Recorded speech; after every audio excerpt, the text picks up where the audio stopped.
بدنم میفهمد حتی وقتی من فراموش کردم. من یه بار توی خواب دیدم زنی وسط یه غار تاریک میرقصه.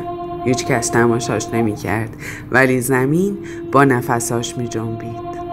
از اون روز فهمیدم بدن زن فقط جسم نیست، یه کتابه، یه موزه زنده، یه محراب که توش شعور جاودانه دفن شده. من اینجا نیستم که خوشگل باشم برای دوربین. این بدن سند تک تک نسل هامه. توی این زانوها زنی هست که دویده از دست سربازها. توی شونه هام زنی هست که بچه‌شو از جنگ رد کرده.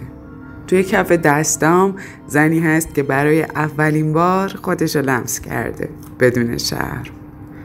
وقتی تو نمیدونی چرا دلت میلرزه، بدنت میدونه. وقتی فراموش کردی که چی باعث شد از خودت ببری، کف پاهات هنوز رد درد رو بلدن. من با حرکت خاطرات نجات نیافتم و احضار میکنم. وقتی دور حلقه ایریال میچرخم، دارم گذشته هامو بازنویسی میکنم.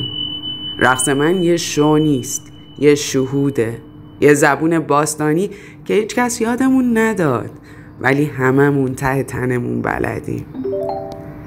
بدن من عقل داره، بدن من حافظه است، بدن من زنده تر از هر جمله‌ای که تو گفتی.